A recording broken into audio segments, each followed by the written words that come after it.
Listo, adelante. Bueno, vamos a empezar con la definición de cefalea. Ya sabemos que etimológicamente cefalea viene de cefalé, que significa cabeza, y algos, que significa dolor. Entonces, básicamente es dolor de cabeza. Pero bueno, vamos a ver que más que nada este término se usa como que muy abiertamente y en realidad pues la cefalea puede ser recurrente, episódica, un solo evento de dolor, pero la causa más común de cefalea recurrente es la migraña. Entonces, ahorita vamos a ver cuáles son las diferenciaciones entre cada uno de los tipos de cefalea. Primero que nada, una parte muy importante de la valoración de cualquier paciente, pero específicamente de las cefaleas y más en niños, es un buen interrogatorio acerca de cómo es el dolor. ¿Por qué? Porque, bueno, nosotros tratamos de, en niños, primero tratar de identificar causas secundarias. Eh, Acordémonos que en adultos, pues, las causas de cefalea, pues, en general son primarias, ¿no? Y en niños ahí como que se puede ir a veces hasta 50-50 dependiendo de la edad. Entonces, lo primero que queremos descartar es que esta cefalea no sea causada por algo más, incluso algo más grave. Entonces, para eso tenemos que hacer una buena semiología del dolor, empezando por el tiempo, desde cuándo inició el primer dolor de cabeza. Muchas veces los papás te dicen a partir de cuándo inició el dolor de cabeza más fuerte, ¿no? O sea, ¿se acuerdan de que fueron alguna vez no sé, de viaje y el niño empezó con muchísimo dolor, vómito, no paró en 3 horas, pero ya cuando haces un interrogatorio dirigido te das cuenta de que el dolor de cabeza probablemente inició desde, no sé, 6 meses atrás. La caracterización del dolor va a incluir la calidad del dolor, que puede ser pulsátil, opresivo. Obviamente esto va a depender de la edad también del niño, porque hay muchos niños que, pues, o sea, si tú le dices pulsátil o opresivo, pues no van a saber qué significa eso. Entonces muchas veces puedes hacer el tipo de dolor, por ejemplo, apretando la mano del paciente, o diciéndole que como si tuviera su corazón en la cabeza, algo para que el paciente en la medida de lo posible te pueda identificar cuál es la calidad del dolor. Y esto va a ser importante también para diferenciarlo entre los dos tipos de cefalea más frecuentes. La localización, de igual manera, pues muchos papás te van a decir, no, pues yo veía que le dolía, no sé, la mitad de la cabeza, ¿no? Pero preguntándole a niños igual y ya de escolar en adelante, te van a poder identificar muy bien en dónde empieza el dolor. La duración, esto es algo que sí te pueden decir en general los papás, a menos de que el niño ya estaba en la escuela, pero si los eventos pasan en casa, perfectamente te pueden decir pues alrededor de 30 minutos, 1 hora o más.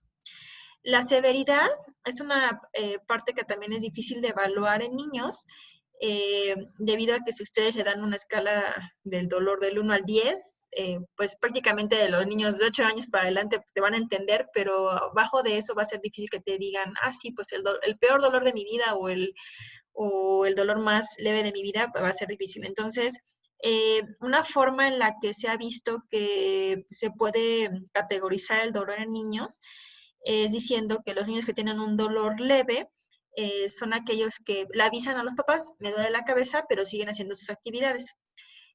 Los niños que tienen un dolor moderado son aquellos que avisan a mamá o papá que duele la cabeza y de alguna manera modifican la actividad. Por ejemplo, si están jugando fútbol, igual y se sientan y nada más siguen aventando la pelota, o si estaban brincando por todos lados mientras veían la tele, como que se sientan pero siguen viendo la tele, ¿no? Al final de cuentas continúan haciendo su actividad pero modificada.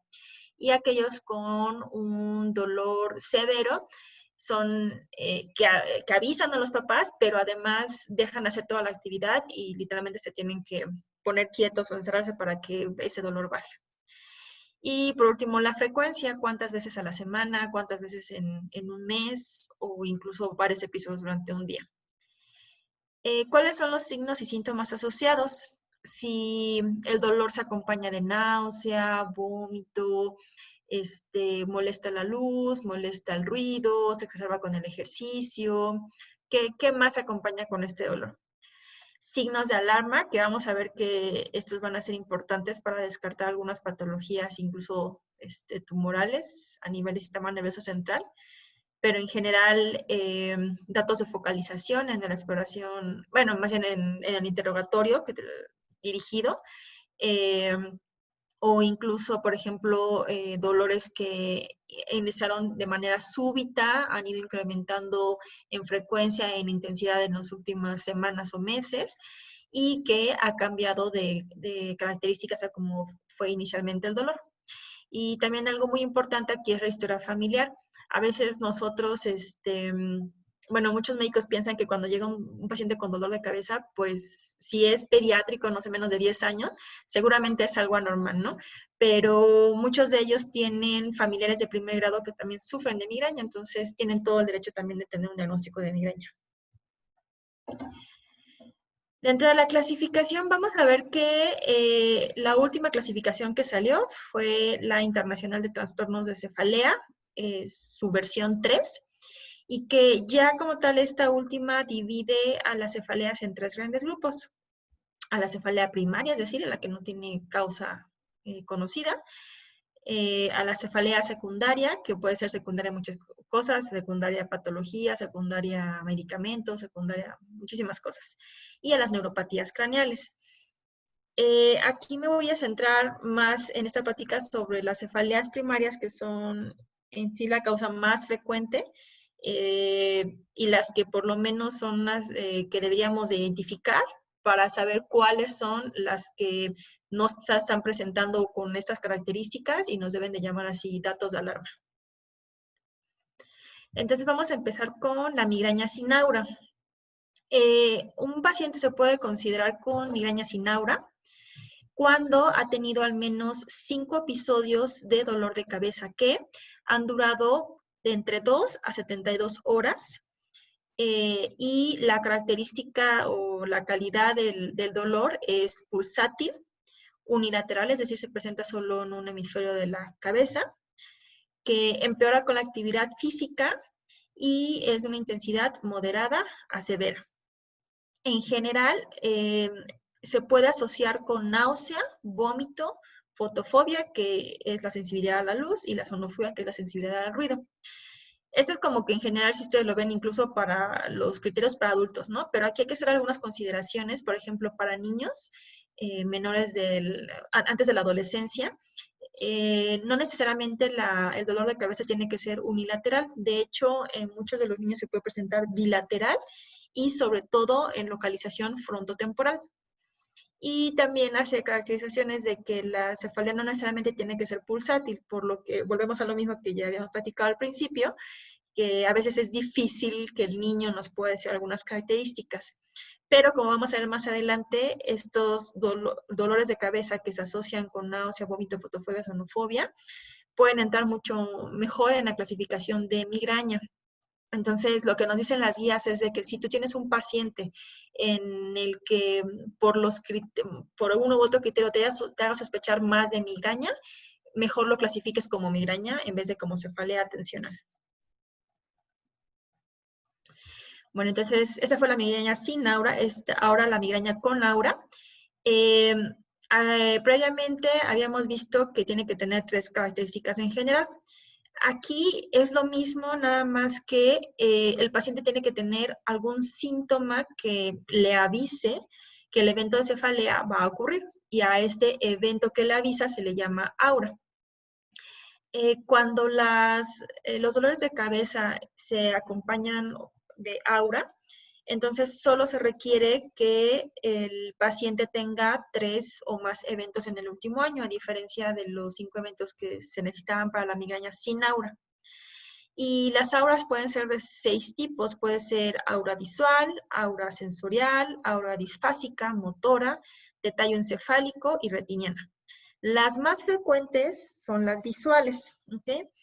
De las visuales pueden ser con síntomas negativos, es decir, con manchas negras que se observan en el campo visual de la persona, o con síntomas positivos, que pueden ser luces destellantes o figuras geométricas que se presentan como en esta imagen aquí, en la parte exterior del defecto visual.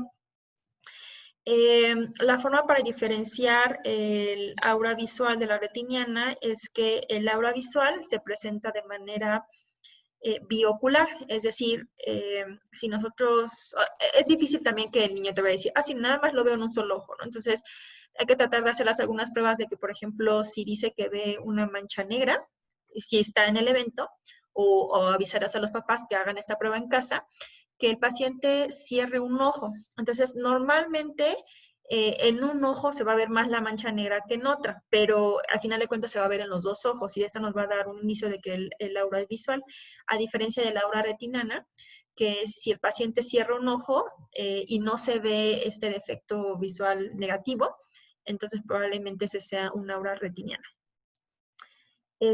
Auras sensoriales puede haber de muchos tipos, desde parestesias, alguna sensación de que algo va a pasar, disfásica, con alteraciones en lenguaje, auras motoras. Hay incluso, bueno, en la nueva clasificación salió un tipo de migraña que es la migraña hemipléjica, que es con una disminución de la fuerza muscular en una parte del cuerpo, y a esta disminución en general se le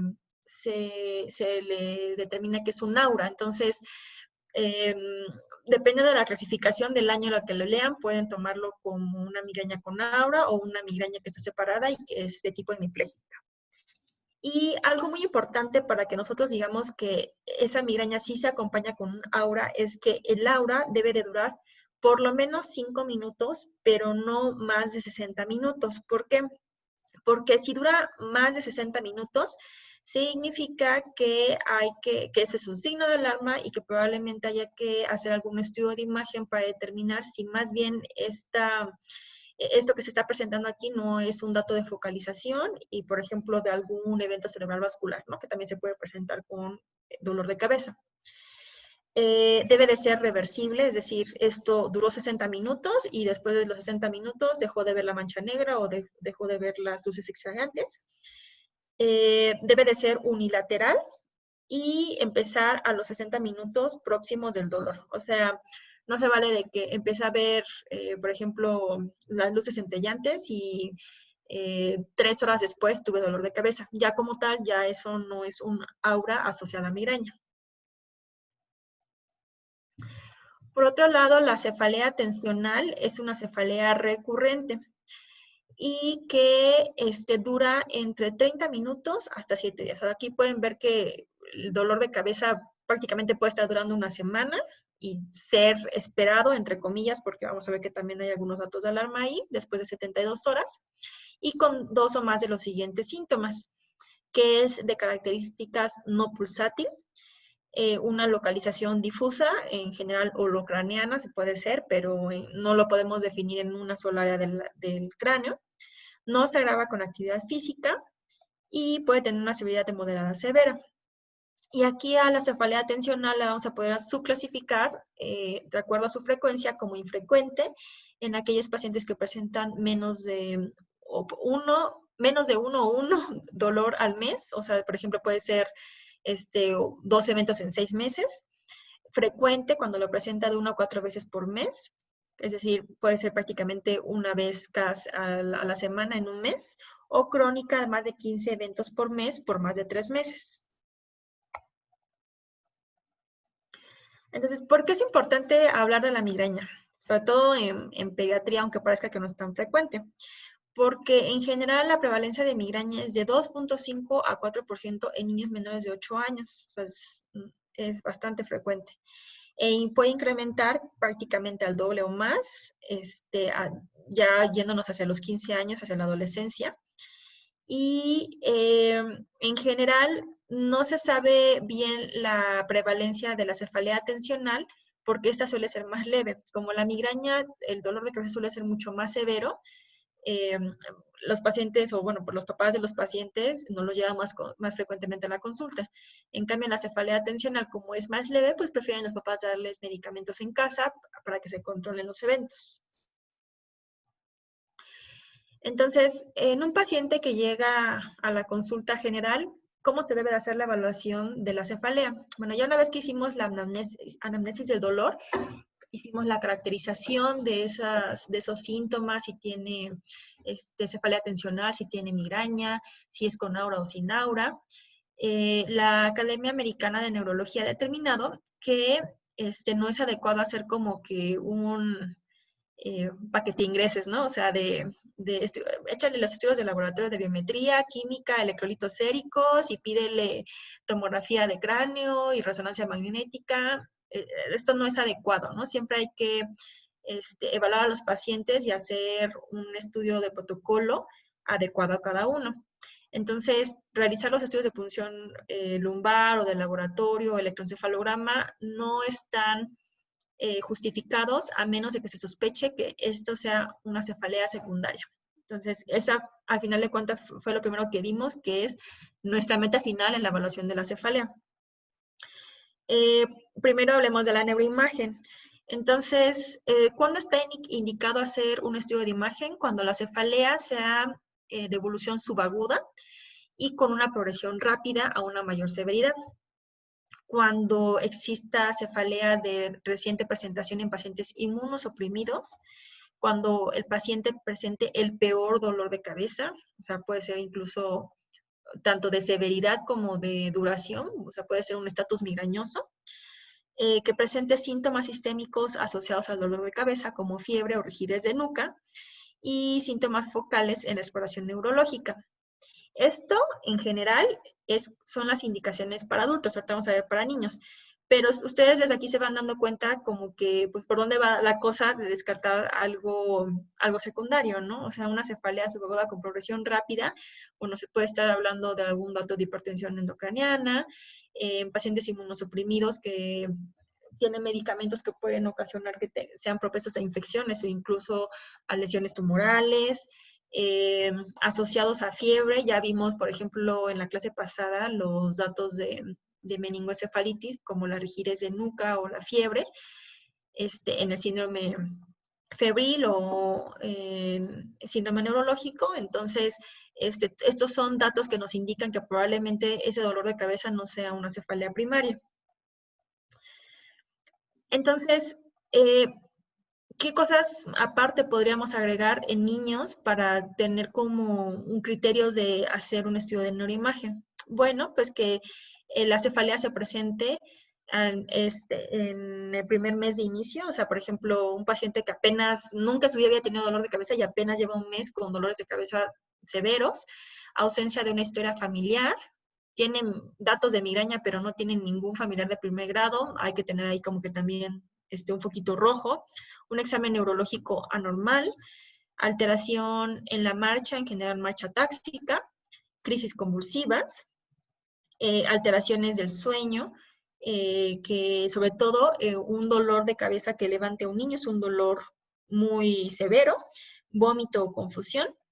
Niños que sean menores de 6 años por la dificultad que tienen ellos para caracterizarnos adecuadamente el dolor de cabeza y una historia consistente de cefalea occipital.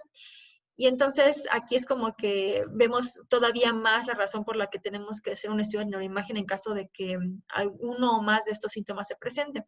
Recuerden que en niños la segunda causa de tumores son son los tumores del sistema nervioso central. Y de los tumores del sistema nervioso central, los más frecuentes son los infratentoriales. ¿A qué nos referimos cuando decimos infratentoriales? Si hiciéramos una línea divisoria para clasificar a los tumores en el sistema nervioso central, podríamos hacerla a nivel del tentorium del cerebelo. Entonces, este tentorium da aquellas de localización supratentorial, es decir, los que están hacia arriba, y los de localización infratentorial. Entonces, en los niños, la localización más frecuente es la infratentorial. Y precisamente como es la infratentorial, los datos de hipertensión endocraniana pueden no ser tan obvios a menos de que el tumor tenga una obstrucción obvia a nivel de los orificios de salida o de absorción del líquido cefalorraquídeo.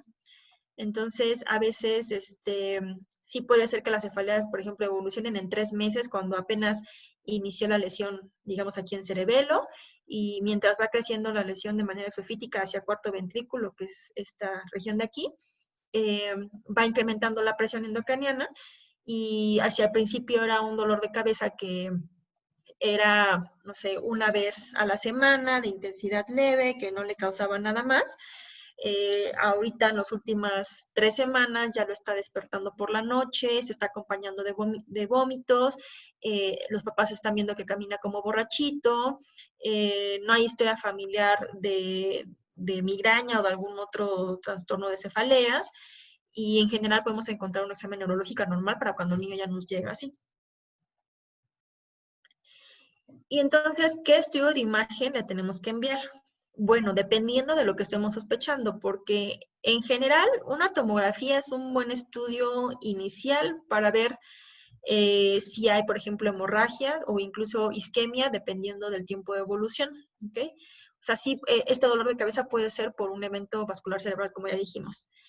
Sin embargo, aunque el ATAC tiene la ventaja de que es un estudio muy rápido de hacer, que, no sé, lo meterán 5 o 10 minutos a la máquina del tomógrafo y tenemos los resultados inmediatamente, pues no es tan sensible como la resonancia magnética para evaluar fosa posterior, trastornos neoplásicos vasculares, más isquemia o infección. Entonces, recuerden que una tomografía de cráneo equivale más o menos a 200 radiografías. Entonces, la cantidad de radiación, uno, debe de estar bien justificada, ¿no? O sea, nosotros ya detectamos que algo está mal ahí o no está evolucionando como normalmente debe ser un dolor de cabeza o una migraña, entonces, ok, le mandamos su tomografía. Pero si el paciente continúa, o sea, esta sale normal y el paciente continúa con algunos datos de que el dolor de cabeza puede ser secundario o algo más, pues es mejor tomar una resonancia magnética para evaluar todas estas patologías.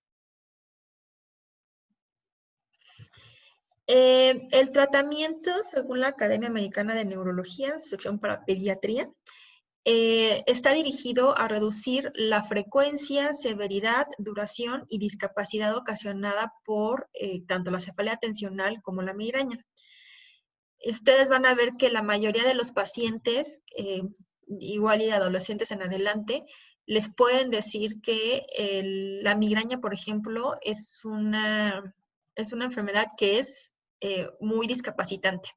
Porque si bien hay pacientes que pueden tener un episodio al mes, hay pacientes que todas las semanas tienen por lo menos 3 episodios de dolor de cabeza, y obviamente en niños eso puede, por ejemplo, afectar en la escuela, las actividades extracurriculares, las actividades en casa. Entonces, la discapacidad es una parte muy importante de calidad de vida en pacientes con cefalea.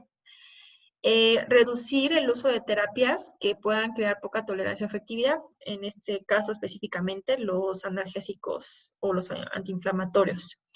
Mejorar la calidad de vida, educar a los padres y darles herramientas para manejar la enfermedad de los niños, y reducir el estrés asociado a cefalea, porque a veces no tanto los niños, digo, los niños tienen el dolor, se les da el medicamento y lo quitan, pero los papás, al ver que tienen los dolores muy frecuentes, si no les explicamos bien cómo es la evolución de la enfermedad, qué es lo que vamos a esperar, qué debemos encontrar en los estudios de imagen, cuándo está indicado hacer otros estudios, en general los papás están muy estresados en saber que tiene dolor de cabeza el niño, ¿no? Entonces, es un motivo de preocupación muy frecuente. Entonces, obviamente, como todo, en niños hay que tratar primero cosas no farmacológicas para manejar el dolor de cabeza, antes de ya iniciarnos de todo de medicamentos que, como vimos también para crisis convulsivas, pues estaban totalmente identificados y aprobados por los diferentes organismos para adultos, pero que para niños pues los utilizamos porque pues, vimos que sí venían adultos, pero no están totalmente autorizados. Entonces, lo primero que tenemos que hacer son cambios en el estilo de vida, empezando por la higiene del sueño. Los niños actualmente están teniendo muy mala calidad de sueño por muchas situaciones. Ahorita específicamente en la pandemia, los cambios en el horario de sueño han sido modificados y están más expuestos a pantallas, a luces azules, la falta de sueño, eso puede crear ansiedad, o sea, es como que un círculo vicioso que solo la higiene del sueño puede hacer que los eventos de dolor de cabeza pues mejoren. El ejercicio, sobre todo el ejercicio aeróbico, que todos los niños deberían estar haciendo diario, y las modificaciones en la dieta. Seguramente han escuchado, por ejemplo, que para los pacientes con migraña o cefalea tensional se les recomienda no comer, por ejemplo, embutidos, bebidas energetizantes, etcétera. Como tal, no hay estudios que digan, sí, si yo hago estas modificaciones en dieta e higiene del sueño, se le va a quitar el dolor de cabeza, pero sí son factores predisponentes para que se presenten más eventos de lo que igual y ya el paciente tiene, va a tener como tal por su patología. Entonces, es importante sí hacer un control de estas cosas que se pueden hacer perfectamente por los papás en casa. E incluso otra forma de manejo no farmacológico de la cefalea es la terapia cognitivo-conductual, que puede ser en su modalidad de biofeedback o la terapia como tal cognitivo-conductual. Por otro lado, también tenemos al tratamiento farmacológico, que puede dividirse en dos grandes áreas, que es el abortivo o el preventivo. Entonces, el de primera línea es el abortivo. Y abortivo se refiere a precisamente que cuando se presenta el dolor de cabeza, se da el medicamento para quitar el dolor. Entonces, ¿cuáles son los fármacos de primera? El fármaco de primera elección es el ibuprofeno, seguido del paracetamol y por último los triptanes. Recordando que de todos los triptanes que hay, los únicos que están autorizados para pacientes pediátricos es el almotriptán, que para pacientes mayores de 16 años, o el razatriptán para pacientes mayores de 6 años. Por ejemplo, está en presentación intranasal. Sin embargo, ninguno de los dos se encuentran disponibles en México, entonces, pues, triptanes en niños, no, la verdad es que aquí en nuestro México no está todavía bien determinado si se pueden utilizar o no. Casi siempre lo que utilizamos es el ibuprofeno, y específicamente el ibuprofeno para tratamiento abortivo, a menos de que el paciente requiera hospitalización, en donde las guías también dicen que puedes utilizar ketorolaco. Y aquí hay que ser hay que hacer mucho hincapié con los papás de que no todos los AINES son iguales, ¿no? Hay muchos que les dan naproxeno, les dan, no sé, ketorolaco, les dan muchos tipos de AINES y nunca les dan ibuprofeno, ¿no? Y cuando les damos ibuprofeno, mejora mucho el dolor en los primeros 20 minutos de que se administró. Y el paracetamol, aunque sabemos que el paracetamol es mejor fármaco antipirético que analgésico, sí también tiene propiedades analgésicas, entonces a veces hacer una combinación de ibuprofeno-paracetamol es una combinación efectiva. Y el tratamiento preventivo va a ser utilizado para todos aquellos que están requiriendo el uso recurrente de estos medicamentos, ya sea el ibuprofeno o los triptanos. El paracetamol no hay tanto problema, pero ya sabemos que el uso prolongado de los AINES, por ejemplo, a dosis altas puede hacer que se presenten úlceras gástricas o gastritis medicamentosa. Y el tratamiento preventivo en general lo vamos a considerar cuando el paciente, por la frecuencia, tenga que recurrir a estos fármacos, pero por lo menos, digamos que tenemos que tomar un punto de corte que sea un dolor de cabeza por semana o 4 dolores de cabeza por mes para considerar ese tratamiento preventivo. ¿Okay? Otra vez, tomando en cuenta también el criterio médico, ¿no? Hay pacientes que sí tienen un dolor de cabeza por semana, pero los controlas muy bien con el ibuprofeno, se lo toman en los primeros 15 minutos de iniciar el dolor y desaparece totalmente, ¿no? Entonces, ahí también hay que considerar el riesgo-beneficio de los tratamientos preventivos. ¿Por qué? Porque el tratamiento preventivo, la base de ellos son antidepresivos como la triptilina, los fármacos antiepilépticos como el topiramato, valproato, levetiracetam, los beta bloqueadores como propanolol y atenolol, la toxina botulínica, o los llamados nutracéuticals, que son la riboflavina, la coenzima Q10, perdón aquí, y magnesio. Entonces, como vemos, la mayoría de estos fármacos son fármacos que ya se utilizan a nivel de subespecialidad, que muchos de ellos tienen efectos adversos importantes. Ya vimos que los fármacos antiepilépticos, la mayoría, puede causar por sí solos alteraciones neurocognitivas. Los fármacos antidepresivos pueden causar, dependiendo de qué tipo sean, si sean por ejemplo, inhibidores de la recaptura de serotonina o tricíclicos, pueden causar efectos adversos si se toman igual por dosis altas. Los beta bloqueadores, como el propanolol y el atenolol, pues son difíciles de manejar porque muchos de los niños, aunque les inicies con dosis muy bajita, presentan efectos adversos como hipotensión o que están muy adormilados, etc. Entonces, pues muchas veces el tratamiento preventivo lo dejamos solo para casos que definitivamente no han mejorado para nada y que el tratamiento abortivo no les haga ni cosquillas en la mejoría del dolor, ¿ok? Recordando siempre, como ya dijimos, que el caso de esto es pues disminuir la capacidad y mejorar la calidad de vida.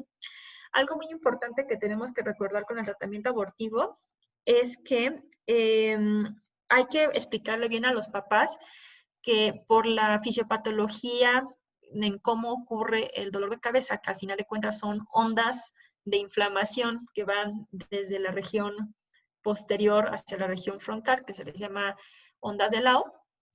El dolor de cabeza normalmente va a tardar en diseminarse unos 15 minutos. Entonces, es importante que el niño o la niña identifiquen de manera temprana. Por ejemplo, si tienen una migraña con aura, ya saben que va a venir el dolor, y entonces hay que avisarle a papá o mamá que se le tiene que dar el medicamento.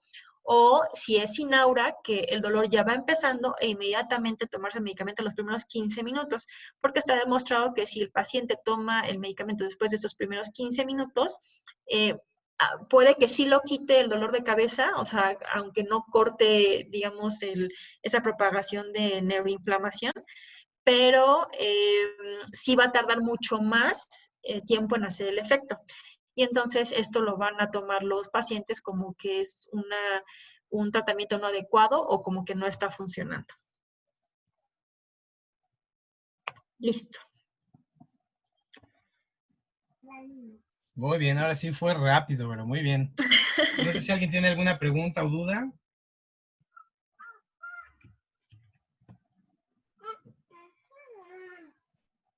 Creo que no. Jesús, César, Carla, Diana, Leopoldo, ¿nadie?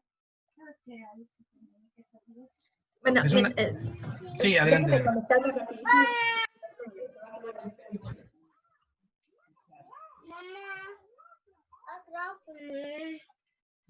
La cefalea que dan los niños, Vero, ¿con qué se trata? Ahora sí, ¿alguna pregunta? La cefalea que provocan tus hijos, ¿con qué se trata? ¿Qué le digo? Exacto. Oye, la cefalea es una causa de consulta muy frecuente en pediatría, ¿eh? Sobre todo porque a veces los niños dicen que les duele cuando sienten alguna molestia, asusta a los papás y también piden preguntas, y es muy difícil, pues, preguntarles, ¿no? Interrogarlos. Claro, Es algo sí. que hay que tener en cuenta de manera, pues, frecuente, ¿eh?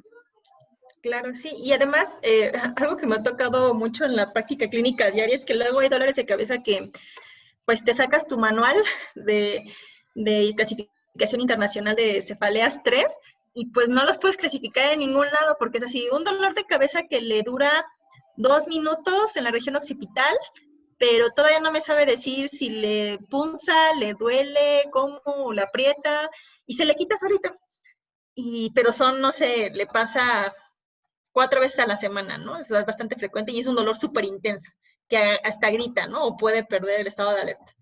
Entonces, pues en general, digo, esos son los menos casos, pero sí puede llegar en ese punto en el que, bueno, ustedes tengan que tomar una decisión de lo pueden clasificar o no, y si no lo pueden clasificar, pues vale la pena hacer algún estudio o no, ¿no? Porque como ya vimos, pues a veces muchas de las formas en las que lo estudiamos, pues puede causar más efectos adversos en el niño.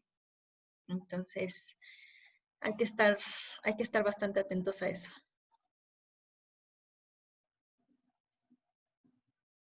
Pues muchísimas gracias, Vero. Si ya nadie más tiene preguntas, le voy a detener ahorita la grabación y